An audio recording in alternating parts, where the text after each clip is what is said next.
get started. Oh, wait a minute. And I want I'm gonna to. get my tea. Hang on. Don't move. Don't move. Okay, we will This is a very wait for you, Ellen.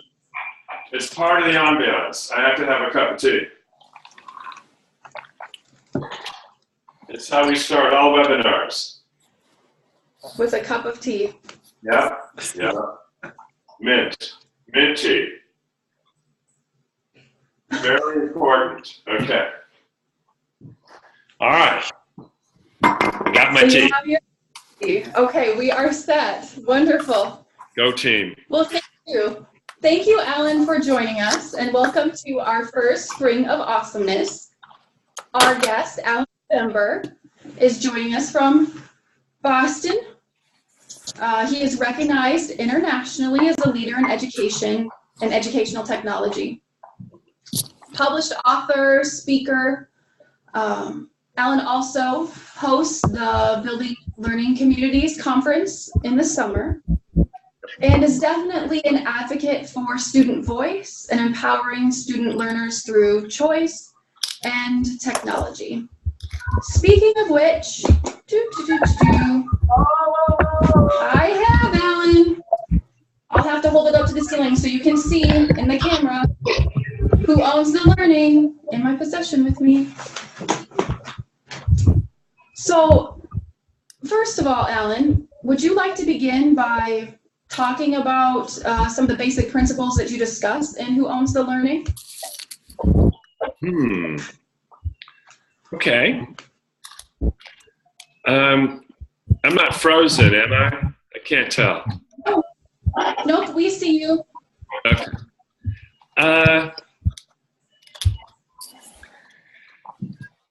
Well, it's not a new idea. It goes back to Socrates and probably before that the role of a teacher is not to give answers. It's not to write a lesson plan about what you're going to cover that day, but it's to ask the most provocative, creative questions. And then students debate, going back to Socrates, students do the heavy lifting. So in a class, one of the most important questions to ask if you're going to evaluate quality of a classroom is who's working harder, the teacher or the students. That's the simplest way to put it.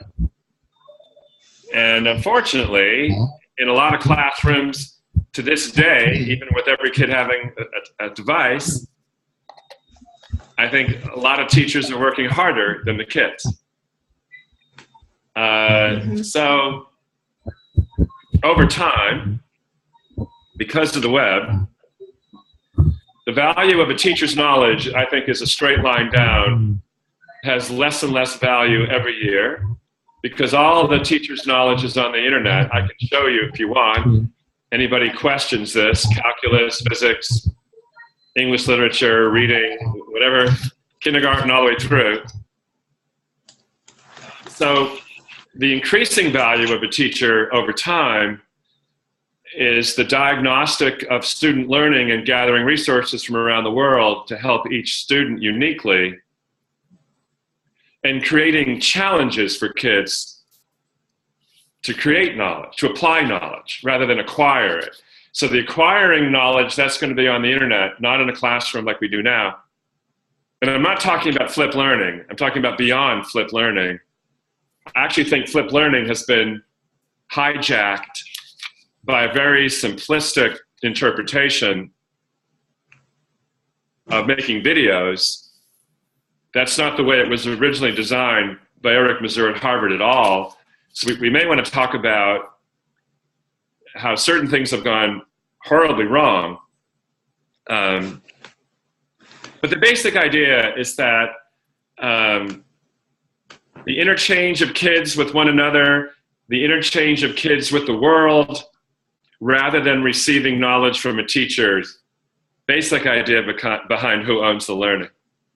And I think we've underestimated kids. I think kids can learn a lot more than we give them credit for. Mathematics in elementary school, a lot earlier than we teach. We may have to do some restructuring to do this. For example, we may need to wipe out Algebra 1 completely and embed it in physics, where it should belong anyway.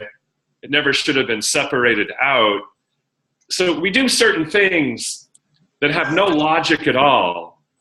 We try to do the best we can with some very bad decisions that were made in the early 1900s. And I don't think it makes sense to fix things that were originally bad decisions. I don't know. Am I making any? So that's my free-form intro. You are making sense. We've had a couple people join us since you have started, and I just want to tell the group I did mute microphones if yours wasn't, so we didn't get feedback. But by all means, unmute if you have a question. Feel free to put questions in the chat window too. We will, look at those and field those if you have something that you want to contribute or ask. Alan, you said a couple things that I found interesting. One, things that we do wrong, that where we have destroyed things, made a mess of things. Yeah. Do you want to elaborate on? Yeah, we I don't know if you know, but the history of education is a little weird. We tend to accept things as they are, like they're the truth. But the Carnegie Unit from the early 1900s was actually established by university presidents headed up by Harvard College to create a standardized high school transcript across the country for only the purpose of comparing students for college admission. It had nothing to do with the value of learning, and it was imposed on us by higher ed. So we have Algebra 1, Algebra 2, geometry, trigonometry, calculus. We have physics, biology, chemistry. We have all these courses that were set up then for college admission, not because they were the most logical way to organize learning. So if you talk to a physicist will tell you the reason a lot of kids don't do well in physics isn't because of the physics, it's because they don't know the math. And algebra teachers will tell you a lot of kids cannot grab the abstract nature of factoring or solving for X. It doesn't relate to anything in the world other than what's in a textbook. But algebra comes out of physics. It's the language of physics. So if we put them back where they belong, like Bob Goodman has done this. There's a hero of mine named Bob Goodman who has a free download. Bob, MIT graduate, CEO of major companies in physics, made his mark, became a physics teacher after a highly successful career, became physics teacher of the year in New Jersey. He got vocational education students to take his design of physics, and he had more than half the school pass AP Physics in a vocational high school where no kid had ever passed AP Physics. But what he did is he tucked algebra into AP Physics and taught it in 9th grade. Well, who would do that? Nobody, except Bob Goodman. So there's an example. You can take less time. Listen to this. You take half the time, because now algebra is over here, physics is over there. You take half the time, and you teach both better. You come out with kids who understand more physics and more mathematics. Because now you understand, where do those numbers come from? Well, no, we don't do that. We will add technology to algebra, and we'll add technology to physics, thinking it's really about technology. You got to give every kid a device, and that's going to make it better. It's not going to make it better. In fact, I'm worried that technology is causing us not to ask some more interesting questions, like should we even have algebra over here and physics over there? So I'm really worried that all of our excitement about the shiny object is a major distraction from understanding some really important core questions about the design of school. It's been a 20-year distraction. I can make that case. 20 years of distracting us from what we really should have been asking.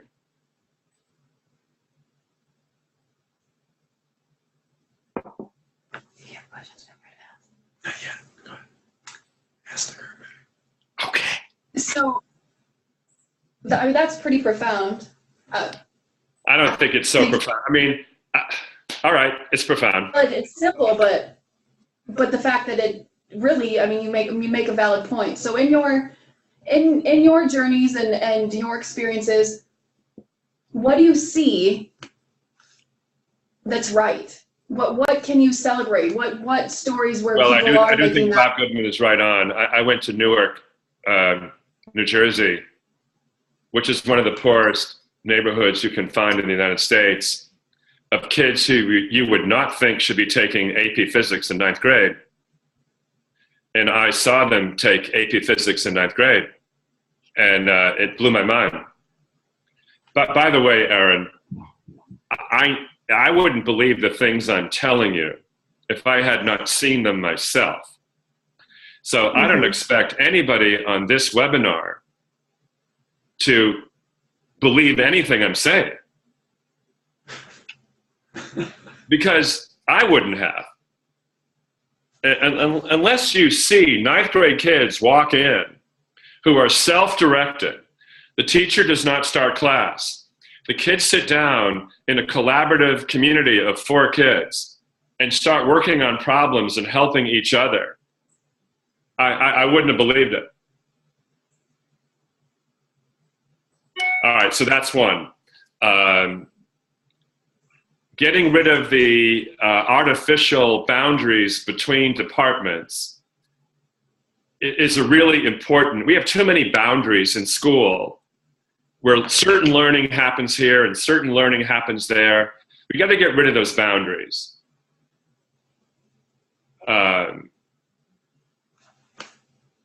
Another place I think it's going well is the Illinois Math and Science Academy outside Chicago. They have Leon Lederman, who helped start that school. Leon Lederman is a Nobel Prize winning physicist. He used to head up Fermilab. Leon Lederman is a genius. Google Leon Lederman. So Leon realizes that in the natural order in science, physics is actually the easiest subject of the 3. You have to know physics to understand chemistry, and you need physics and chemistry to understand biology. We teach it in the opposite order, biology, chemistry, physics, because it was alphabetical when the Carnegie Forum put it together. So Aaron, or Noam Chomsky, I know Noam Chomsky. I had his son in my class in Lexington. Noam Chomsky, if people have not studied psycholinguistics, Noam Chomsky invented the entire field of psycholinguistics.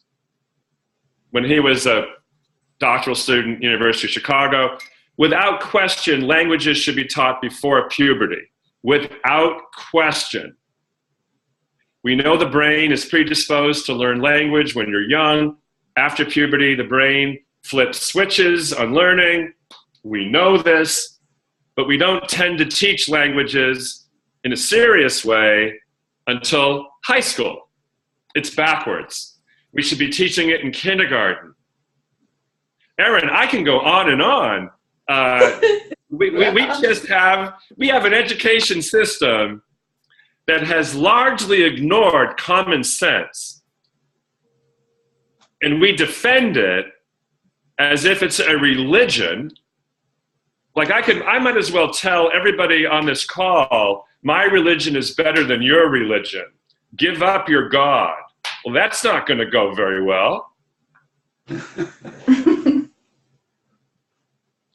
I actually think we're at the religious level of debate that people are so embedded in the mythology of their belief that, and changing mythology is harder than changing facts. And we have a lot of myths running. Very difficult to change myths, Erin. I'm not going to make a lot of friends on this webinar. I think everybody that's joined is here for a reason, and that's to, you know. Well, I'd love to hear anybody explain why we need algebra over here and physics over there. Give me the counter argument other than we've been doing it, other than it's tradition. Give me the logical argument why they're in two separate departments. I would appeal to anyone. I would appeal to anyone. Why are we teaching languages in high school and not elementary when the brain is predisposed to learning language? Anyone, please, explain it to me. Other than we've been doing it like that. Yeah, I think that's the only explanation. The only explanation. And to all of this, we're adding technology. Oh my God, what a waste of time and money.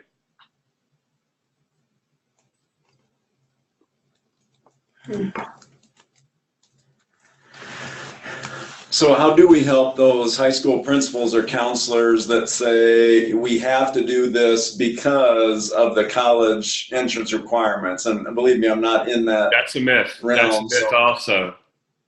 Okay. There is no college entrance requirement I know about that requires you to teach science in the wrong order. I don't know of that requirement. I don't even know about a college requirement that says you can't learn algebra as part of physics. I don't think the colleges have said that. You'll have to show me where the colleges wrote that down and said that. I think the colleges would be very happy if half of the high school in a poor rural area of Iowa gets kids 5s on the AP physics exam. Frankly, I think they'd be happier.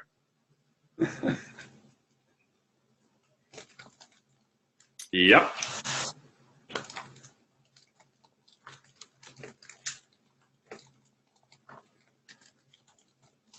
I just worked for a college that last week in a Big Ten state, I might add. And this college, I talked with professors, and it's a very important college. It is one of the leading state universities in the country. To a person, those college professors felt that high school students were not prepared for the rigors of college. So I'm not sure the colleges are happy with our high school graduates. That is not clear to me.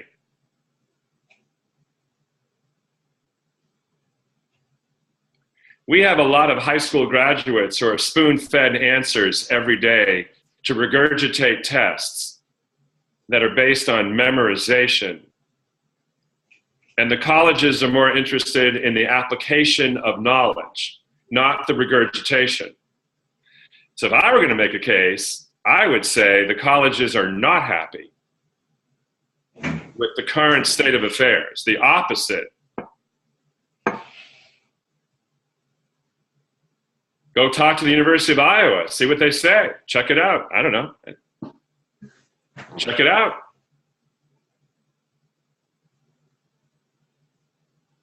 Talk to a chemistry professor, biology professor, math professor. See what they say. Talk to a writing professor.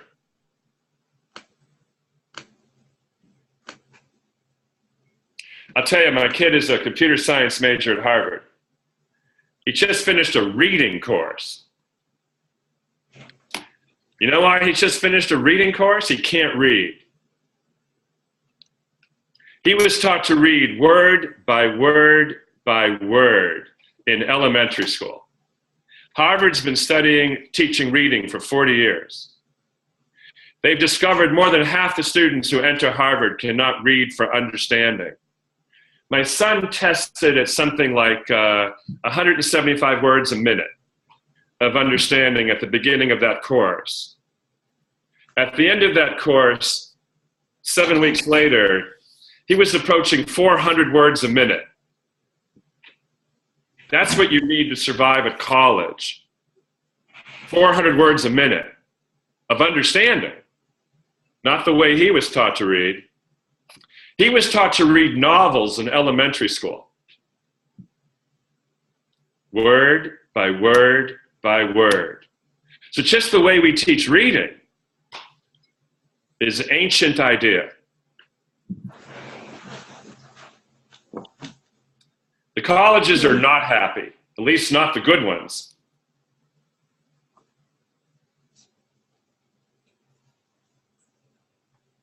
I took the same course, by the way. I know what it feels like to think you know how to read because you were convinced by your school you knew how to read. And then you get to a place like Harvard and you realize, oh my God, I have to get through that much material every day? How am I going to do that? Well, Harvard, luckily, is good enough that they recognize the schools are not preparing kids to read, so they have developed their own reading program. Go Harvard.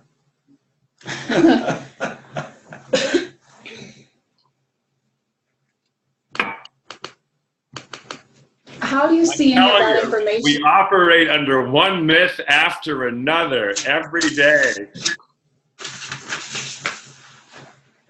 So you talk about colleges not being happy with, perhaps high schools. Yeah. What about teacher prep programs? What have you seen colleges do to prepare future teachers?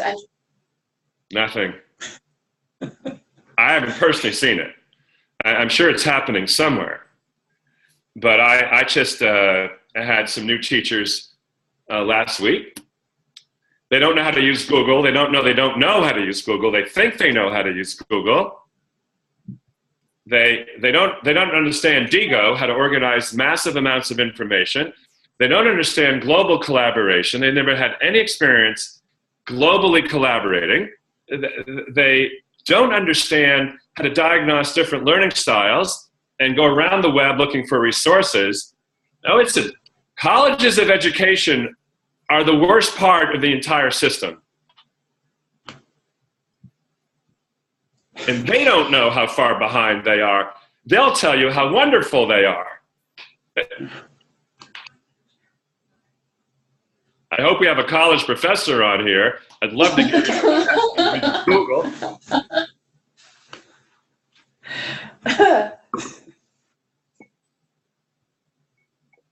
Group, just a reminder that if you have any questions, please put them in the chat. I think you have everybody processing, Alan. We're thinking about all sorts of things that you're saying. Julie has a question. Julie has a question. And it's in the chat. If you want to Can I ask open it, the Julie, chat? Can I see too? Or yeah. if I click You on should be able chat? to. And you can see the question, but you can ask it too, Julie, if you unmute. Julie. Hi, Ellen. Julie Graber? Yeah. Hi, Julie. Hi. Oh, maybe stop that. So what is your son really saying? What is he? No, my son came home. He's ready to go to a college class, and he's been listening in the background, getting lunch ready. And he keeps saying, "Really? Really?" Anyway, my question is Really? to the administrators. Ask your son, how many words a minute can he read for understanding? How many words? He says he has no idea. He has no idea. He has no idea. No. Neither did my son. My son had no idea. He had no concept that he could triple his reading ability in 2 months by learning how to read line by line instead of word by word. He had no idea. Your son has no idea. Yeah. So my question to you, Ellen, is when we think about administrators, what are a few quick wins? You know, there's lots of myths, you know, that need to be busted. Quick wins? Yeah. Let's see. If I had to focus on anything in technology, let's stick with technology, I would focus on self-assessment. The research shows that students who self-assess as a group do better than students who do not self-assess. See, the problem with technology is there's no focus typically in a school. Teachers do anything they want. They learn how to use apps, but they don't go to higher order skills. So if I were going to give a workshop in a school, it wouldn't be on any technology. It would be on self-assessment. And I would show 5 technologies that support self-assessment. Our whole concept of staff development is wrong. We've been focusing on the tool when we should have been focusing on the concept. So the first concept is self-assessment. So if I were principal of a school, I would make an announcement to the faculty that for the next 6 months, we're going to focus on self-assessment. I would build capacity. I would get my technology people lined up. I get my media specialists, librarians lined up. I get my curriculum people lined up. I get examples of self-assessment from all over the world. I build capacity for self-assessment. There's a quick hit. I'm afraid, though, that a lot of principals don't focus.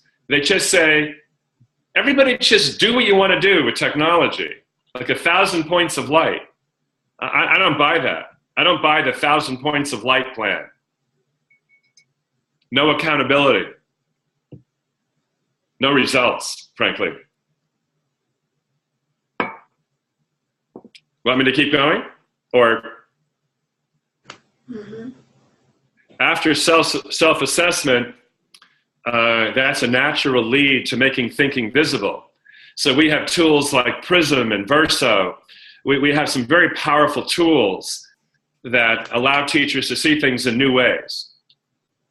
So they understand how to make informed decisions about what to do in class.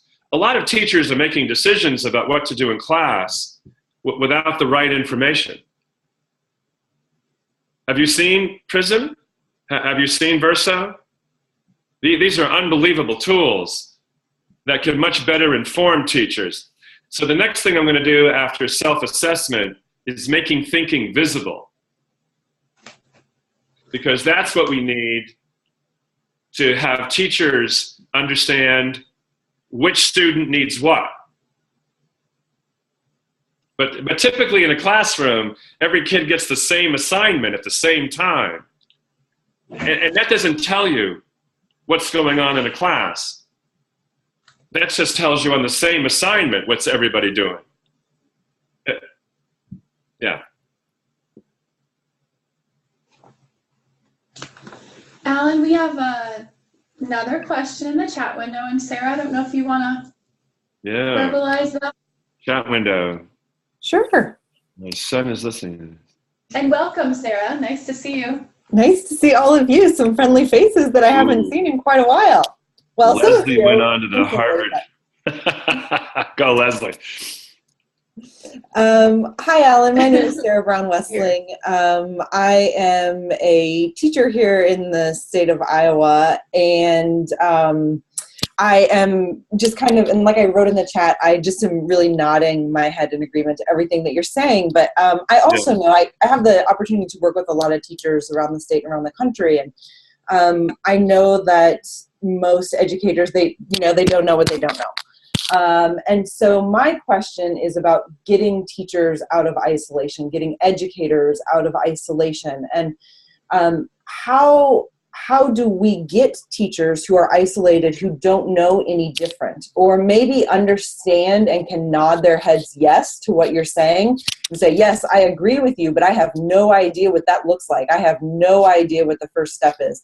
How do we connect those teachers to the people in the places that are doing this work? And then my my second question is, if we do that using technology, is that a viable use of technology?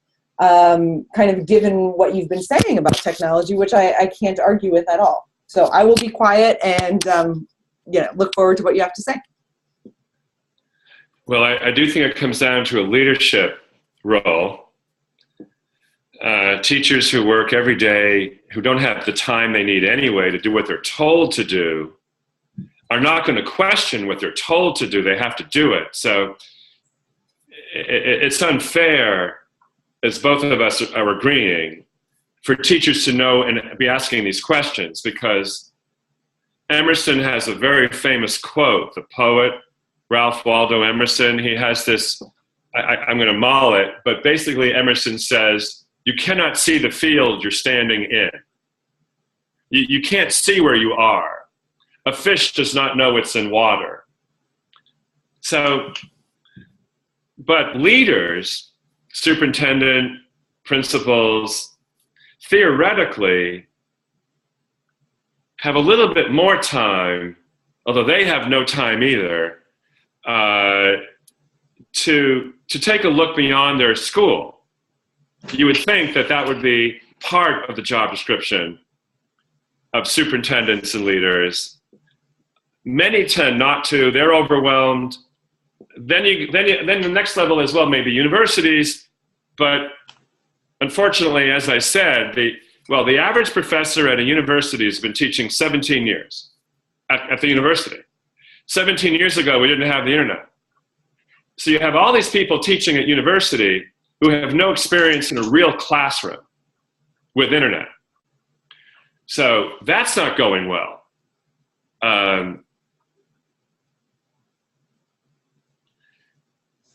At that level, then you need outside people. So Ted Dintersmith is a venture capitalist, I know. He produced this movie that came out at Sundance called Most Likely to Succeed. Have you seen it? Not yet. 2 weeks on Thursday, 2 Thursdays. That is a very scary movie. Yeah, I know, yeah. It starts out with a little girl crying her heart out at a teacher-parent conference because she's not doing well in elementary school, and the teacher tells the mother not to worry, it's building character for that little girl. And you have to be horrified at the teacher's response. The teacher is just saying what every teacher in this country has been told to say. Testing is good for you. It builds character. Right. So then maybe a better question is, how do we quiet the noise of the myth, right? Because the myths are really loud and they're very noisy. So how do we turn down the volume? I'll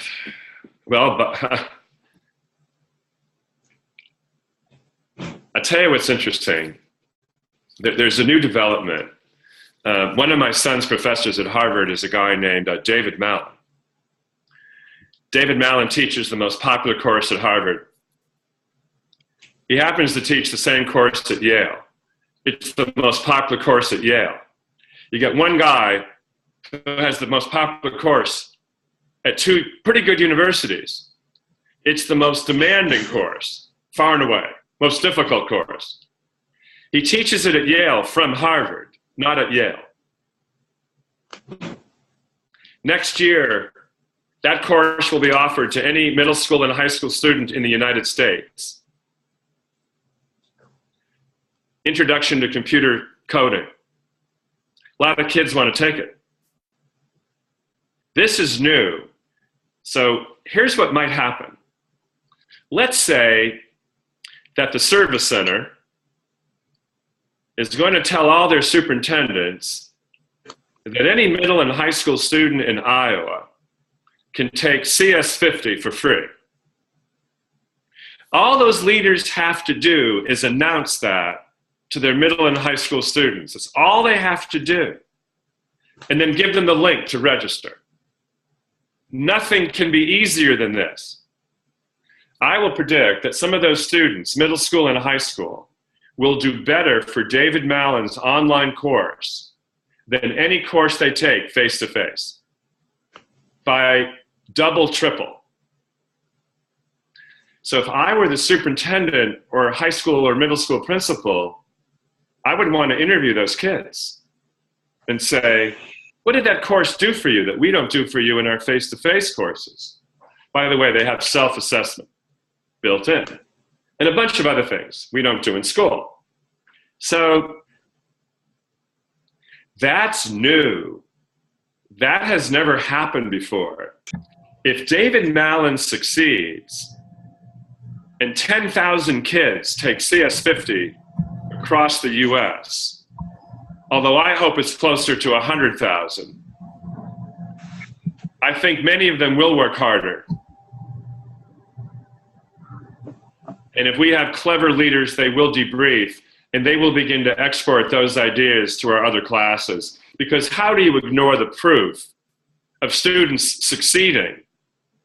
Well, if we ignore that, then I'm going to give up. Then there's nothing I can do in staff development to convince you.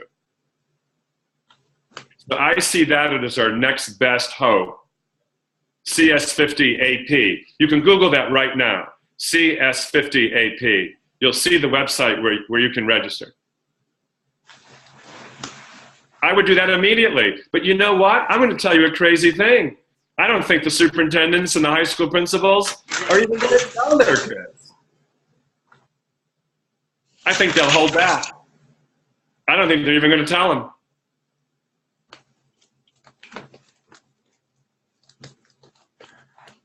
That's how cynical I am.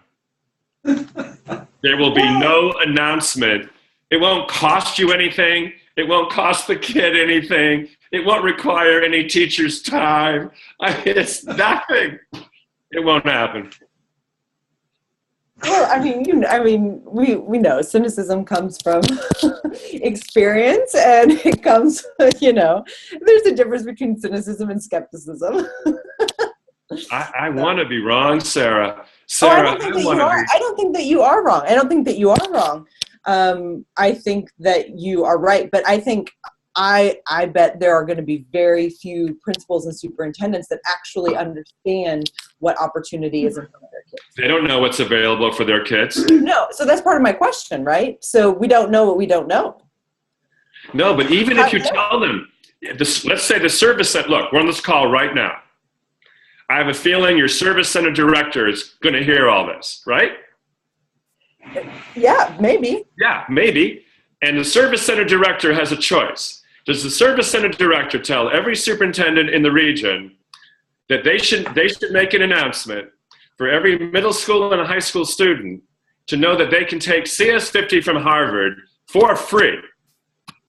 Then you should follow up and find out how many superintendents and high school principals and middle school principals actually made that announcement. If you don't make that announcement, I would fire every superintendent and high school and middle school principal if I could. That would be such a breach of your moral obligation to bring education resources to your kids. You should be run out of this business. Yeah, well, I think we've got some heads that are nodding. You have heads that are nodding. Well, let me know how it goes. Yeah, and it's and as you also well know, it is so tough because we do need to have some administrators, and we already have a shortage. So it's the reality of all of this. Let me know how it goes. Stacy, how many administrators are with you in Fort Dodge right now? And I see Liz is on separately, but how many with you? Okay, so Alan, we sent this message to that you were going to be on today with every superintendent and principal in our area, service area, and we tweeted it out to everybody who wanted to listen. And we have 5 administrators who have had the courage to help to come in today and listen. And that is disturbing, but it's the trend. We put out this information and 5 people take advantage of it who, again, have the courage or the belief that this is part of their job is to pick Alan November's brain and then help others hear the message. So it is disheartening.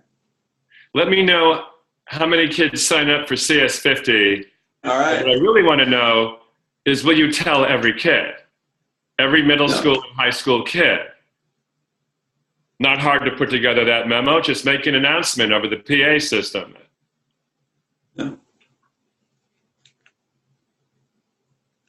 We'll work on that. Work on that. Yep. I was going to ask if you knew or if you had seen Most Likely to Succeed. We had Ted came to Des Moines a couple weeks ago, and we had a great conversation with him after the showing of the film to about 75 people. So Yeah. Yeah, I know He's Ted. very We're going to do a podcast with Ted. Ted's coming to BLC. We're going to show that movie at BLC. Ted's going to come and show it nice. and debrief it. And Eric Mazur will be there, who's in the movie. It's going to be quite the event. I've facilitated 2 community events around that movie. And when you see that little girl cry and the teacher saying, you know, toughen up, and you're destroying the very curiosity that that little girl used to have for the love of learning, and you're breaking her spirit in the interest of testing, it's heartbreaking, right? You've seen it, right? Yeah, Yeah, it is. most of us have. Yeah. Yeah, you've seen it. And that frankly, that should be the end of the movie. I would have ended the movie right there. Yeah. No, I'm serious. I would have ended the movie right there, and I would have said, does this happen in your school systems? And I would have opened up for conversation. You don't need to see the next hour of that movie.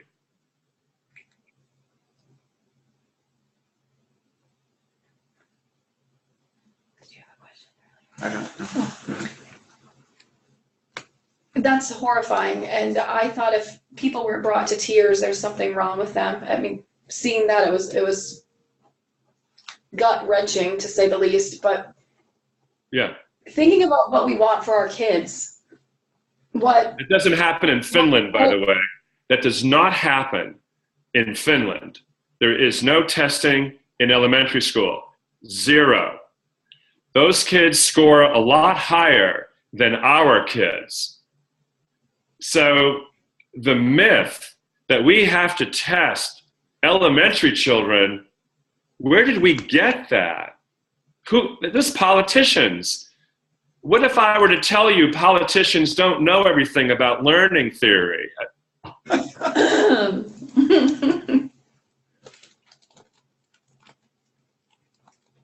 Anyway, I'm sorry. I interrupted you, Erin. That's okay, Alan.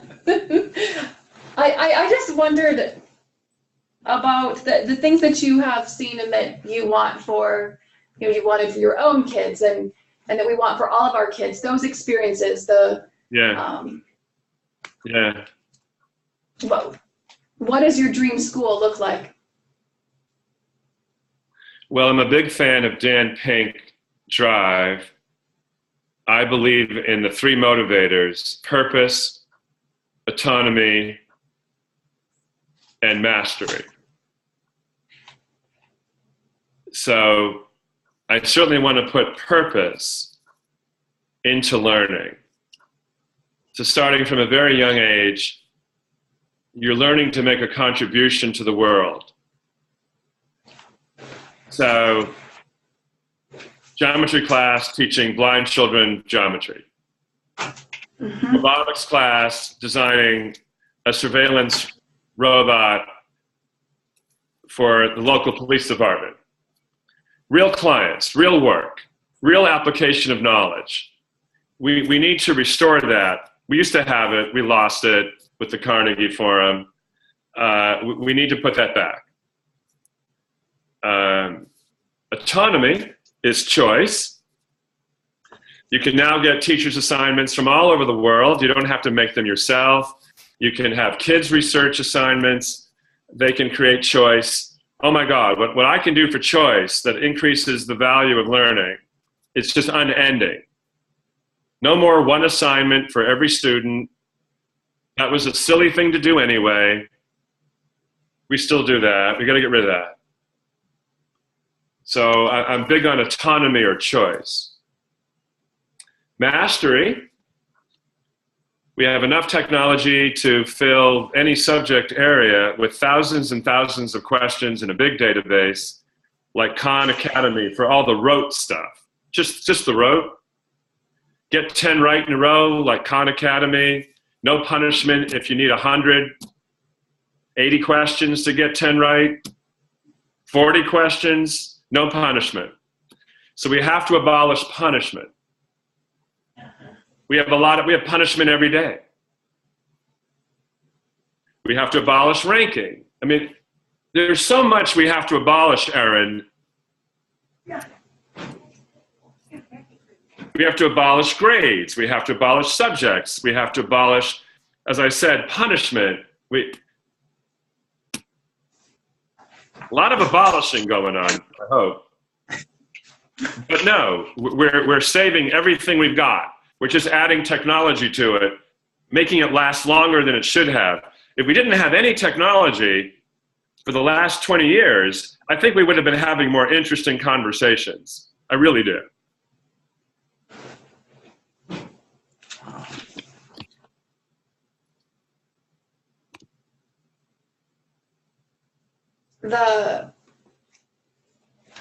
That's unfortunate when you think about something that we see that could be powerful to connect, actually has masked issues. Well, Erin, just look at this presidential election. Look at this presidential election. I've never seen anything like this in my life.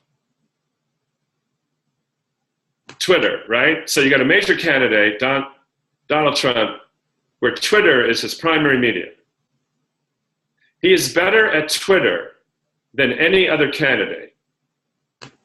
He knows how to say things simply, powerfully. Make America great again. All right. I understand slogans. I understand the power of slogans. But the problem is we block kids from learning Twitter. We block them from understanding how to deconstruct that media. Meanwhile, presidential candidates are using it to run for office. Thomas Jefferson would freak out. You have to teach people the media that presidential candidates are using. That's part of democracy. That's why we have schools. It's to support democracy. There is so much fear in schools. We block Twitter, we block Facebook, we block YouTube, we block iTunes. We're doing more blocking of learning than we are supporting learning on the internet, in schools, in the United States. That freaks me out. That is a testimony to fear, control, and ignorance. We're going to get what we deserve. We're going to get Donald Trump as a candidate. For all I know, he's going to become president.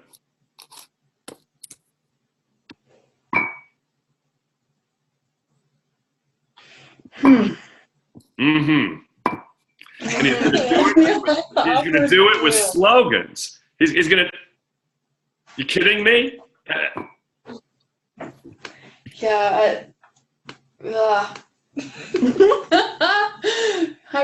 I need a cup of tea, Alan.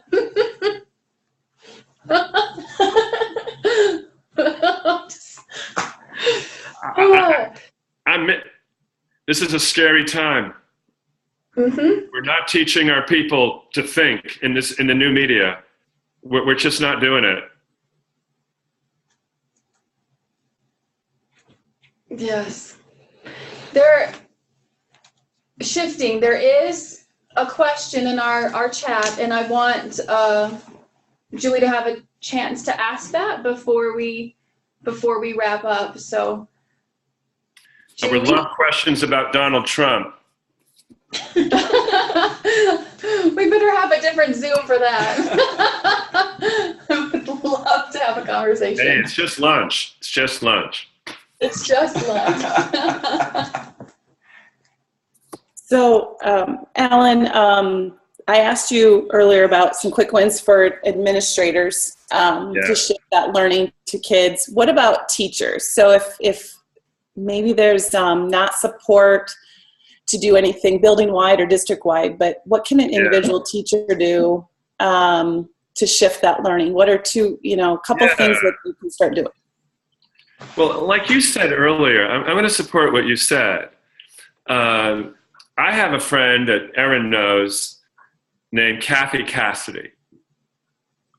And she did this all by herself. She teaches first grade in Moose Jaw, Saskatchewan. And Kathy has her class following 7 other first grade classrooms, Vietnam, Argentina, Italy.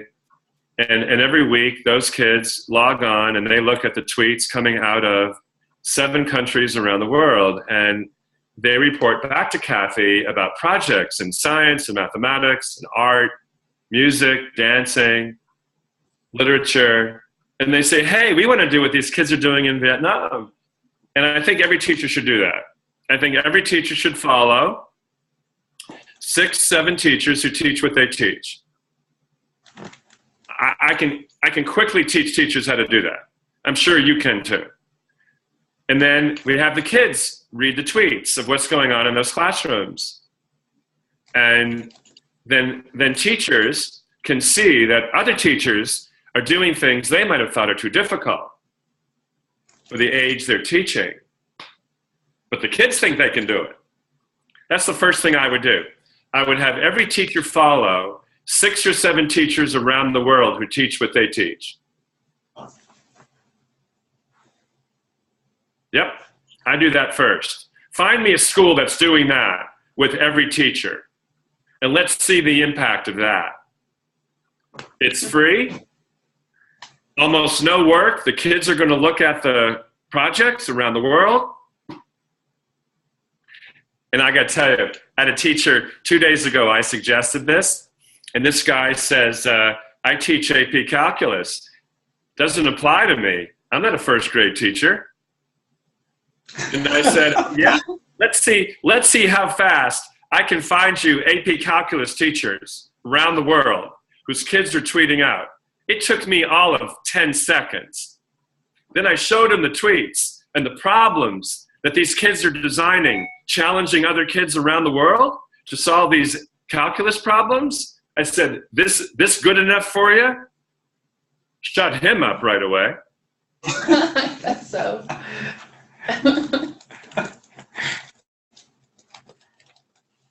Unbelievable.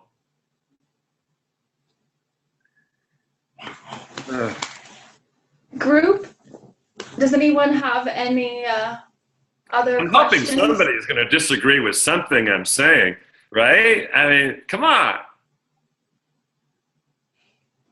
I think we wish we could, but.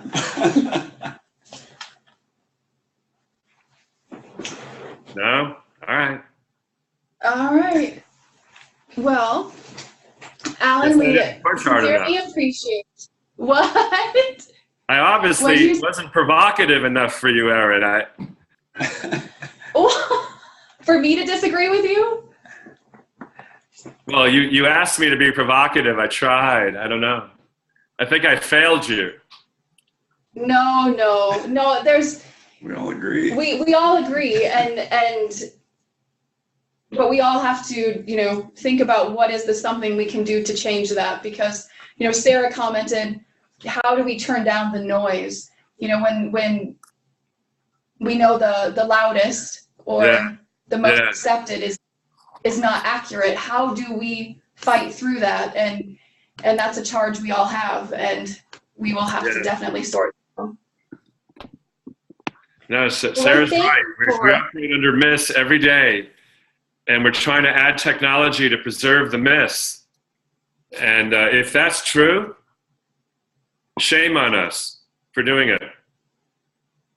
If it's true. Could all be wrong. Maybe we're not operating under myths.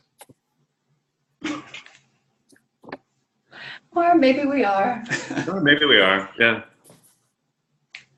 I appreciate that you joined us, Alan. Thank you so much. And all of you that were able to zoom in. So thank you so much. And for those of you that are on Twitter, you can follow Alan, Global Learner 1L, Global Learner. Yeah, Global Earner. I meant it to be There Global you go. Learner. I looked at it as Global Learner, but I just, that's how No, you that told would me be you're Globa speaking. Learner. Oh, Globa. Well, there you go. You said you accidentally misspelled it once, and that's I where did. you I left went out the out. second L by Sorry. accident. Well, however it happens, it's your Twitter name now. Also, if you haven't read Who Owns the Learning, it's a great read, and does share some examples of the awesome that's happening in education, and gives things to think about on how we can continue to do what's right by our learners. So thank you so much for joining us. Enjoy that snow. Fun. Yes. Everybody have a great day, and in a few weeks, come back and join us for our next Spring of Awesomeness. Thank Thanks, you. Erin. Bye, everyone.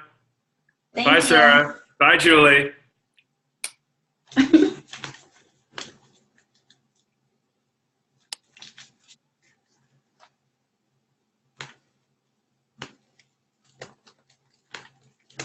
I am.